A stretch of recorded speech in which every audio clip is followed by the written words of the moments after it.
Salut tout le monde, c'est Muriel. Aujourd'hui, je vais vous parler des 5 avantages à devenir digital nomade. À mon sens en tout cas. Je vous montre ça.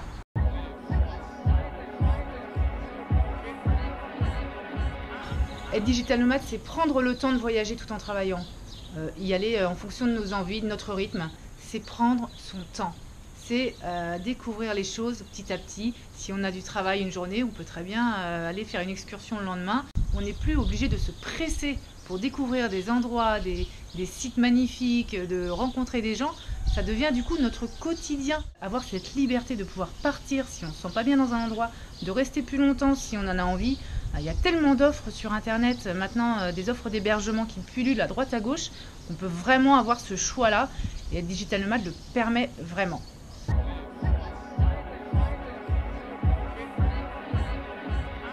Quand on est digital nomade, on peut éviter cette routine au maximum. Au départ, quand on trouve un travail, c'est par envie, c'est aussi par défi, on apprend des choses, c'est pas encore routinier. Au bout d'un certain nombre d'années, quand on fait tout le temps les mêmes tâches, quand on voit tout le temps les mêmes personnes, quand on a le rituel du café à la même heure, ça devient oppressant et ça devient subi et non plus choisi. Au départ, ce travail qu'on a tant voulu, qu'on a aimé faire, on le connaît par cœur. Et toutes les petites choses qui s'instaurent autour de ce même travail, malgré tout, à la fin, on a l'impression de ne plus les avoir choisis, mais de les faire par habitude. Le digital nomadisme, même si on a des points routiniers, il faut travailler aussi, on a la tendance à gérer comme toute personne, quand on part en famille, on a aussi des enfants à gérer. Ça permet malgré tout d'éviter ce genre de points oppressants puisqu'on choisit déjà les lieux, on choisit aussi les activités, les nouvelles activités qu'on peut faire, les découvertes qu'on a envie de faire et qui peuvent au moins nous enrichir un peu plus et compenser avec ces points routiniers. Chose qui est quand même plus difficile quand on reste dans un périmètre restreint, on a l'habitude et qu'on a parcouru déjà 1000 fois.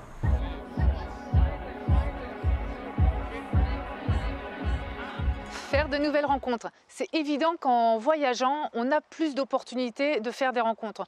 Alors effectivement, vous allez me dire qu'on peut aussi voyager seul et jamais rencontrer personne, c'est sûr. Mais si on en a envie, en tout cas, le digital nomadisme permet de rencontrer d'autres peuples, d'autres pays et donc des nouvelles personnes, des nouveaux habitants.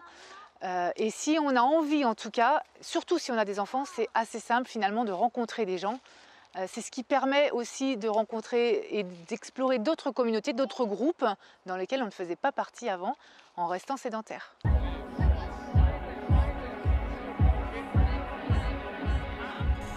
Le minimalisme, je vous en ai déjà parlé dans un article précédent, c'est quelque chose de pas évident à faire, mais le digital nomadisme le permet en tout cas, puisque quand on part comme ça, que ce soit en voiture ou en avion, il faut choisir le nécessaire, le strict nécessaire pour vivre. Vivre avec moins, mais mieux. Et ça, c'est quelque chose de très important qu'on apprend finalement au fil des semaines. Là, c'est encore tout nouveau pour nous, mais déjà, au bout d'un mois, je me rends compte que j'ai emmené des choses qui ne vont pas me servir, ou c'était, je pense, pour me sécuriser moi, mais qui ne me serviront finalement pas tant que ça. Ça devient du coup une façon de vivre. On se rend compte de tout le superflu qu'on emmagasine tout le long de sa vie, dont on n'a pas forcément besoin. Et ça, c'est vraiment une belle morale du digital nomadisme. Enfin, en tout cas pour moi, ça l'a été. Ça n'a pas été si facile que ça de faire le tri. Et au final, je me rends compte que je peux voyager avec beaucoup moins d'affaires que lorsque j'étais sédentaire.